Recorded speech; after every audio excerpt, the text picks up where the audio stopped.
일단 그 국세청장 후보자 되신 거 축하드립니다. 아까 그 최순실 그 해외 은닉재산 추적팀을 지금 구성하고 계셨다 그러셨죠? 송영길 의원님 질의에. 정확하게 말씀드리면 그 건에 대해서 세무조사가 진행 중에 있습니다. 네. 근데 지금 현재 그 어느 정도 지금 뭐 해외 은닉재산이 얼마나 되는지 뭐 좀 파악이 된 게 있습니까? 관련된 조치들을 하고 있습니다. 지금 뭐 시중에서는 뭐 8천억, 1조, 10조 원까지 이렇게 이제 얘기들이 되고 있는데요. 이런 예로 봐서 그 지금 그 저희 그 해외에 이 조세 도피처에 저희가 그 투자된 금액이 지금 국세청에서는 얼마나 된다고 보고 계십니까? 제가 정확한 통계를 지금 말씀드립니다. 네, 지금 그 조세 정의 네트워크의 그 한 연구원에 따르면 이게 이제 2014년 기준으로 해가지고 그 전 세계적으로 그 조세 도피처에 투자된 금액이 우리 돈으로 무려 3조 9천조 원 정도로 지금 여기서는 얘기를 하고 있습니다. 우리나라 인사들이 은닉한 자금이 약 5,510억 달러. 그러니까 우리 돈으로 한 640조에 달한다는 주장이 있습니다. 후보자께서 이런 얘기 들어보신 적 있습니까? 예, 뭐 그런 내용이 있다는 거 알고 있습니다.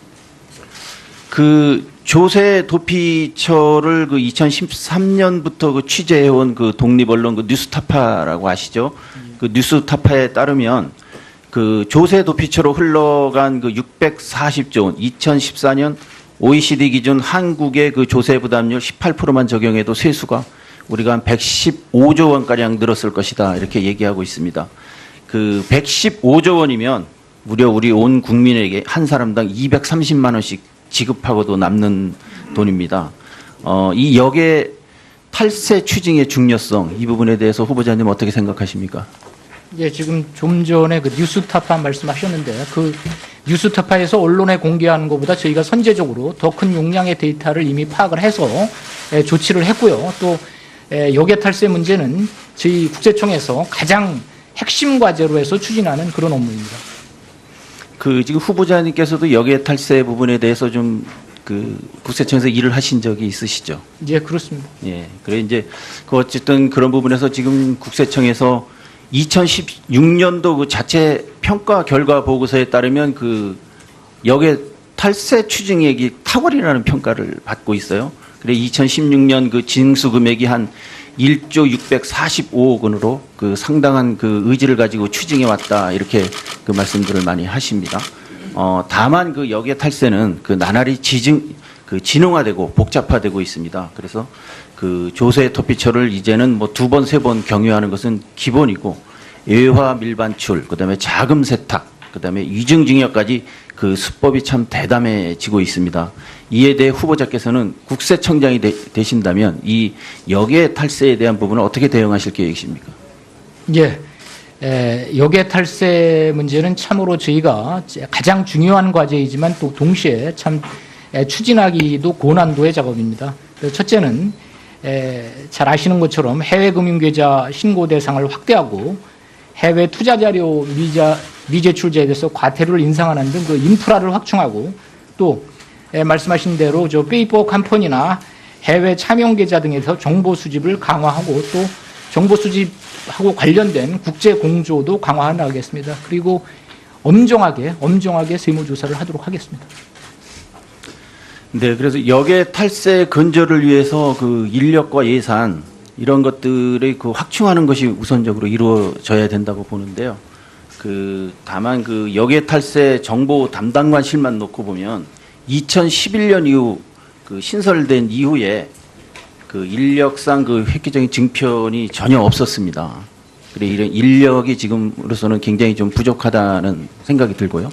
그다음에 이제 그 예산의 경우도 마찬가지입니다. 그 필요한 부분이 있다면 적극적으로 인력과 예산을 확보해 나가야 된다고 보는데 이 부분에 대한 후보자의 견해를 어떻습니까? 예, 저희 국세청의 중요한 과제에 대해서 그 어려움을 이해해 주시고 이렇게 지원해 주시는 말씀을 해 주셔서 너무나 감사합니다.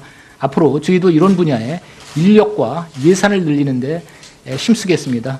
의원님께서 앞으로도 더욱 많이 지원해 주시기 바랍니다. 감사합니다. 네, 심기준 의원님 수고하셨습니다. 다음은 추경호 의원님 질의해 주시기 바랍니다. 예, 자유한국당 대구 달성군 출신 추경호 의원입니다. 우선 한승희 후보자 지명되신 거 축하드립니다.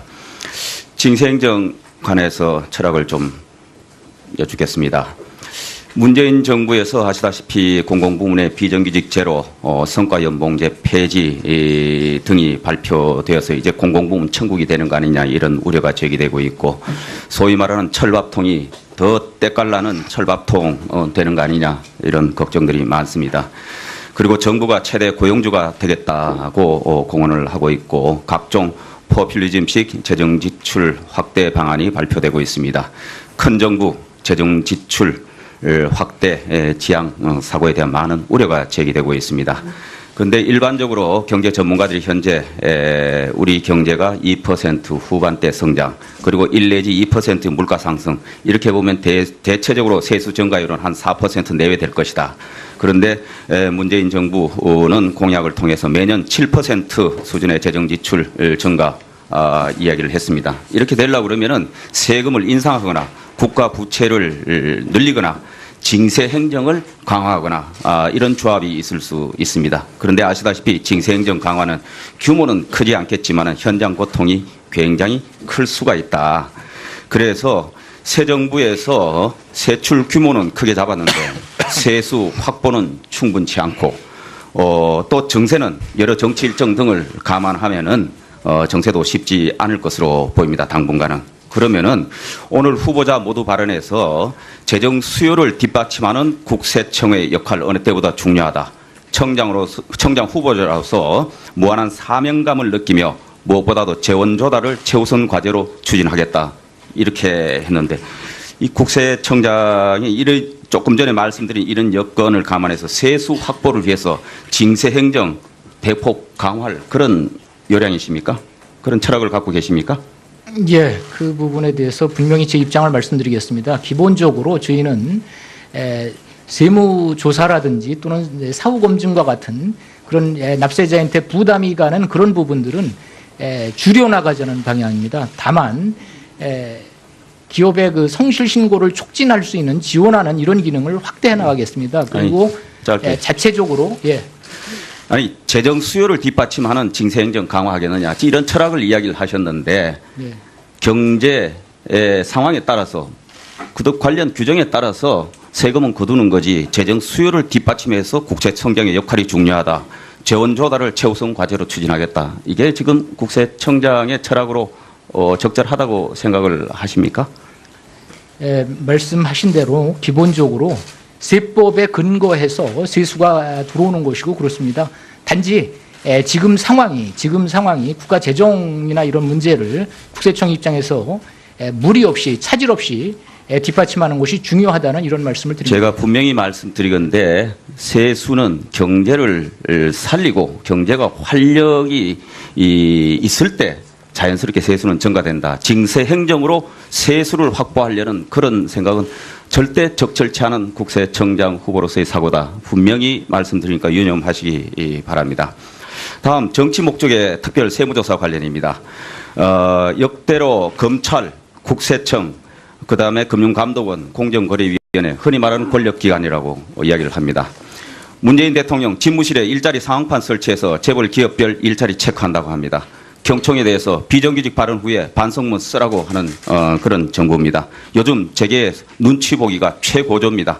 혹시 앞부분의 지적도 다른 의원님 하셨습니다마는 권력기관을 동원해서 기업 압박하는 거 아니냐 이런 두려움에 사로잡혀 있습니다.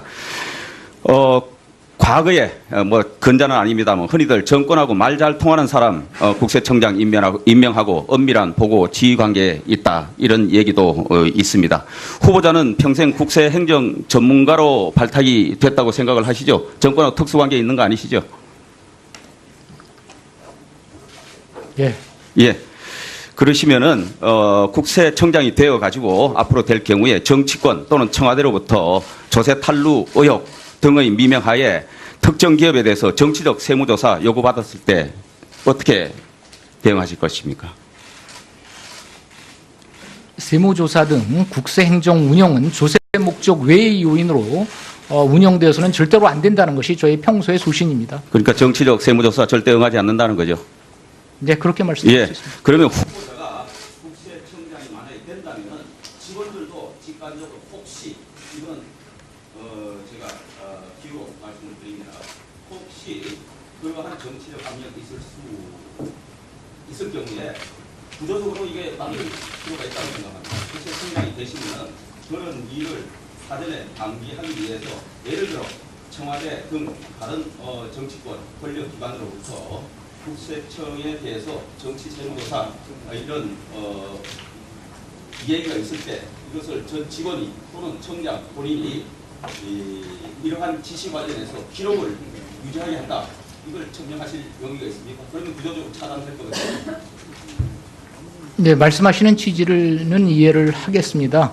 다만 저희는 법에 규정한 대로, 세법에 규정한 대로 집행하는 기관입니다. 그 법의 취지에 충실하도록 하겠습니다. 취지는 좋은데 그걸 구조적으로 방지하기 위해서 외부 청와대 등에서 그러한 정치 목적의 세조사 그런 지시나 부탁이 있을 때 그 기록을 유지한 그러한 생각은 어떠신가? 이것을 묻는 겁니다. 네, 생각해 보겠습니다.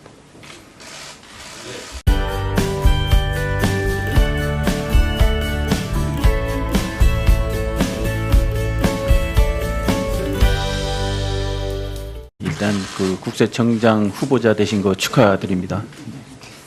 아까 그 최순실 그 해외 은닉재산 추적팀을 지금 구성하고 계셨다 그러셨죠? 송영길 의원님 질의에. 정확하게 말씀드리면 그 건에 대해서 세무조사가 진행 중에 있습니다. 네. 근데 지금 현재 그 어느 정도 지금 뭐 해외 은닉재산이 얼마나 되는지 뭐 좀 파악이 된 게 있습니까? 관련된 조치들을 하고 있습니다. 지금 뭐 시중에서는 뭐 8천억, 1조, 10조 원까지 이렇게 이제 얘기들이 되고 있는데요.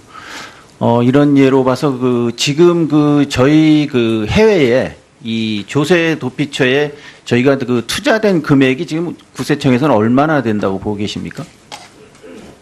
제가 정확한 통계를 지금 말씀드립니다. 네, 지금 그 조세 정의 네트워크의 그 한 연구원에 네. 따르면 이게 이제 2014년 기준으로 해가지고 그 전 세계적으로 그 조세 도피처에 투자된 금액이 우리 돈으로 무려 3조 9천조 원 정도로 지금 여기서는 얘기를 하고 있습니다.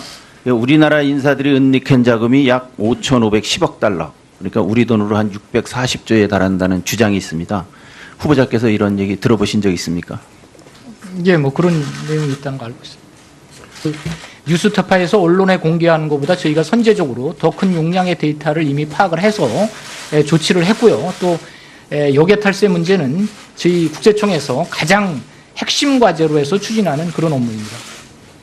그 지금 후보자님께서도 역외 탈세 부분에 대해서 좀 그 국세청에서 일을 하신 적이 있으시죠? 예, 그렇습니다. 예. 그래 이제 그 어쨌든 그런 부분에서 지금 국세청에서 2016년도 그 자체 평가 결과 보고서에 따르면 그 역외 탈세 추징액이 탁월이라는 평가를 받고 있어요. 그래 2016년 그 징수 금액이 한 1조 645억 원으로 그 상당한 그 의지를 그 조세 도피처를 그 2013년부터 그 취재해온 그 독립언론 그 뉴스타파라고 아시죠? 그 뉴스타파에 따르면 그 조세 도피처로 흘러간 그 640조 원, 2014년 OECD 기준 한국의 그 조세 부담률 18%만 적용해도 세수가 우리가 한 115조 원가량 늘었을 것이다. 이렇게 얘기하고 있습니다. 그 115조 원이면 무려 우리 온 국민에게 한 사람당 230만 원씩 지급하고도 남는 돈입니다. 이 역의 탈세 추징의 중요성 이 부분에 대해서 후보자님 어떻게 생각하십니까? 예, 지금 좀 전에 그 뉴스타파 말씀하셨는데 가지고 추징해 왔다 이렇게 그 말씀들을 많이 하십니다. 다만 그 역의 탈세는 그 나날이 진흥화되고 복잡화되고 있습니다. 그래서 그 조세 도피처를 이제는 뭐 2번, 3번 경유하는 것은 기본이고 외화 밀반출, 그다음에 자금 세탁, 그다음에 위증징역까지 그 수법이 참 대담해지고 있습니다. 이에 대해 후보자께서는 국세청장이 되신다면 이 역외 탈세에 대한 부분을 어떻게 대응하실 계획이십니까? 예, 역외 탈세 문제는 참으로 저희가 가장 중요한 과제이지만 또 동시에 참 추진하기도 고난도의 작업입니다. 첫째는